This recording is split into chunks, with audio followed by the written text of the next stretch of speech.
My channel Hindi magic tree. पुराना जमाना था।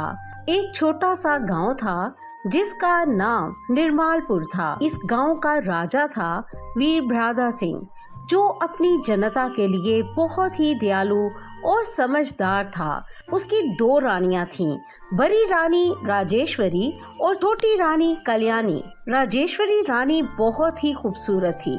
उसका रूप, रंग और शान सभी देखते ही रह जाते थे, लेकिन वो अपनी खूबसूरती पर इतना घमंड करती थी कि अक्सर कल्याणी रानी को नीचा दिखाया करती थी। कल्याणी रानी छोटी थी, सुंदर ज्यादा नहीं, लेकिन बहुत ही विनम्र, संस्कारी और सबके दिल में अपनी जगह बनाने वाली थी। राजेश्वरी रानी को हर वक्त लगता था कि वीरभद्र सिंह सिर्फ उसकी खूबसूरती में ही मगन है और कल्याणी को वो सिर्फ एक मामूली सा साथी समझती थी।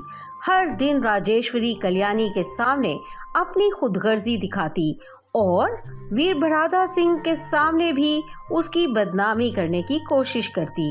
एक दिन कल्याणी रानी अपने मन को शांत करने के लिए महल के बागीचे में टहलने निकली। राजेश्वरी ने ये देखा और अपनी दुश्मनी में कुछ करने का इरादा किया। वो चुपके से कल्याणी के पीछे चली और जब कल्याणी थोड़ा आगे बढ़ रही थी तो राजेश्वरी ने झूठ बोला कि कल्याणी ने उसे धक्का दिया है, जिससे वो गिर गई। राजेश्वरी ने तुरंत राजा के पास जाकर शिकायत की। महाराज, बागीचे में मैं चल रही थी, कल्याणी ने मुझे धक्का देकर गिराया। आप देख सकते हैं कि मुझे कितनी चोट लगी है। वीरभद्र ये बात सुनकर गुस्सा हो गए और कल्याणी पर नाराजगी जताई। कल्याणी बहुत दुख से भर गई। आंसुओं से भीगी आंखों के साथ वो बागीचे से निकलकर जंगल की तरफ चल पड़ी। वहाँ एक बड़े बरगद के पेड़ के नीचे बैठी, जहाँ नदी बह रही थी। कल्याणी ने तभी एक अजीब सी आवाज सुनी, जैसे पानी में कुछ गिर रहा हो। वो नदी के किनारे गई और देखा कि पानी में से एक छोटी परी निकली। परी ने प्यार से उसे पूछा, कल्याणी, तुम इतनी उदास क्यों हो?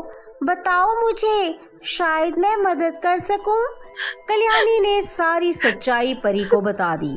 राजेश्वरी की सारी चालाकियां, राजा का गुस्सा और अपने दुख। परी ने मुस्कुराते हुए कहा, अच्छा, अब तुम फिक्र मत करो, जल्दी नदी में 3 बार डुबकी लगाओ, फिर तुम देखना तुम्हारी जिंदगी बदल जाएगी। कल्याणी परी से कुछ पूछने लगी, लेकिन परी जल्दी ही गायब हो गई। कल्याणी ने बिना किसी देरी के नदी में 3 डुबकी लगाई। जब वो नदी से बाहर आई तो वो एक सुंदर अप्सरा बन चुकी थी, जिसका रूप देखकर सभी हैरान रह गए। महल में ये बात तेजी से फैल गई। राजा वीरभद्र सिंह भी इस बदलाव को देखकर चकित हो गया।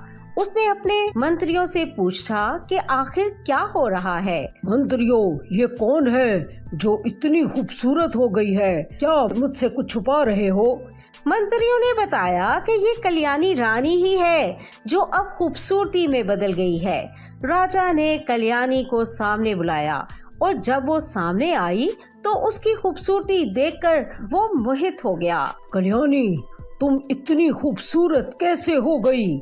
बताओ मुझे, तुम्हारी कहानी क्या है? कल्याणी ने शांति से कहा, महाराज, सुंदरता सिर्फ बाहरी चेहरा नहीं होती, वो दिल की अच्छाई होती है, जो सच में आपको खूबसूरत बनाती है। पहले मैं खूबसूरत नहीं थी, इसलिए आपका दिल मेरा नहीं था, लेकिन अब मेरी अंदर की खूबसूरती भी बाहर आ गई है। अब आप देख सकते हैं कि असली खूबसूरती क्या होती है। राजा वीरभद्र सिंह ने अपनी गलती समझ ली और कल्याणी को इज्जत देने लगा, लेकिन राजेश्वरी रानी ये सब कुछ सुन रही थी और उसका गुस्सा चरम सीमा पर था। राजेश्वरी ने सोचा, अगर कल्याणी ने 3 डुबकियां लगाकर अपनी खूबसूरती बढ़ा ली, तो मैं अगर 4 डुबकियां लगाऊं तो मैं सबसे सुंदर बन जाऊंगी। वो बिना सोचे समझे नदी में 4 बार डुबकी लगा लेती है। तभी उसका नतीजा कुछ और निकला। वो बदसूरत और भयानक रूप में बदल गई। उसके बाल झड़ गए, चेहरा काला हो गया और कपड़े भी पुराने हो गए। महल में जब राजेश्वरी का रूप देखा गया तो सब लोग हंसने लगे। राजेश्वरी बहुत शर्मिंदा हुई और अपने दुख के साथ वापस बागीचे में चली गई। वहाँ उसे फिर परी मिली जो पूछती है, क्या हुआ राजेश्वरी, तुम इतनी उदास क्यों हो? राजेश्वरी ने झूठ बोलते हुए कहा, कल्याणी ने मुझे अपने जाल में फंसाकर राजा के सामने मेरे प्रति बदनामी करवाई। परी ने कहा, 3 डुबकी लगाकर भी तुमने अपनी खुशी नहीं पाई। सुंदरता सिर्फ बाहर नहीं, अंदर से भी आनी चाहिए। राजेश्वरी ने परी की बात सुनी और उसे अपनी गलती का एहसास हुआ। वो फिर से नदी के पास गई और आंसुओं के साथ रानी कल्याणी से माफी मांगी। कल्याणी ने उसे माफ कर दिया, लेकिन राजेश्वरी का दिल अब भी बहुत शर्मिंदा था। धीरे धीरे उसका रूप फिर से बदलने लगा और वो फिर से पहले जैसी सुंदर और विनम्र रानी बन गई। राजा वीरभद्र सिंह ने दोनों रानियों को अपना सम्मान दर्जा दिया और कहा, अब मुझे दोनों की असली खूबसूरती दिख रही है। तुम दोनों के बिना मेरा राज्य अधूरा है।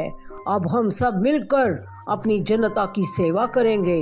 और इस तरह निर्मालपुर में खुशी और शांति का राज चला, जहां सुंदरता सिर्फ बाहर नहीं अंदर से भी होती है। गांव था जो बहुत ही खूबसूरत था। वहाँ एक आदमी रहता था जिसका नाम बन्नू था। बन्नू की एक बेटी थी जिसका नाम मीरा था। मीरा अपने पिता के साथ उस गांव में रहती थी। उसकी माँ कुछ साल पहले गुजर चुकी थी।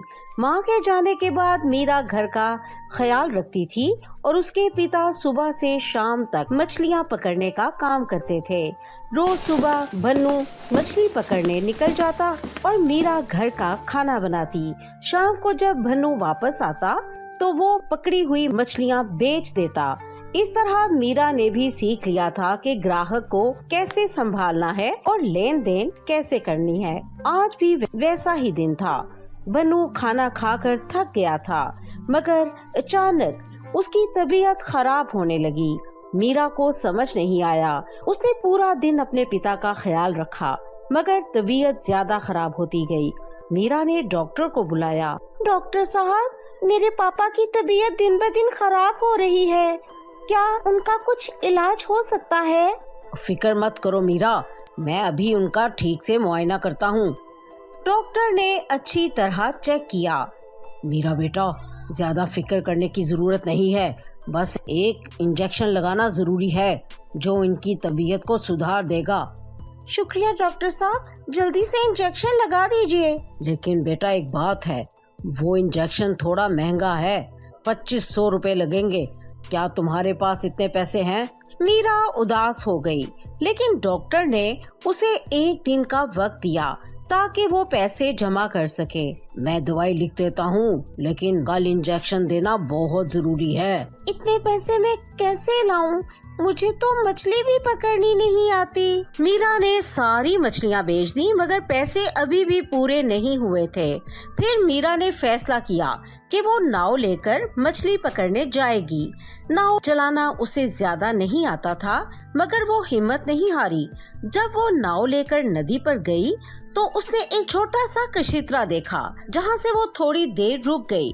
तभी उसके सामने एक अजीब सी मछली दिखाई दी, एक जादुई मछली जो गांव के लोग नहीं पकड़ते थे। ये मछली तो बाकी मछलियों से बिल्कुल अलग है, अब मैं क्या करूं? सोचने के बाद मीरा वापस घर चली गई, पर वो बहुत उदास थी। जब उसने सुबह उठकर देखा तो वो मछली पहले से भी बड़ी हो गई थी। मीरा हैरान रह गई, ये कैसे मुमकिन है? ये मछली इतनी बड़ी कैसे हो गई? अब मैं क्या करूं? उसके पिता की तबीयत दिन ब दिन खराब होती जा रही थी। मीरा ने फिर डॉक्टर को बुलाया। मीरा, अगर कल इंजेक्शन नहीं लगाया गया तो इनका हाल और खराब हो जाएगा। मीरा ने वो जादुई मछली बाजार लेकर बेचने की सोची, मगर गांव वालों ने उसे खरीदने से मना कर दिया। मछली बहुत खूबसूरत थी, मगर कोई भी उसे लेना नहीं चाहता था। मीरा उदास होकर घर आई और रोने लगी।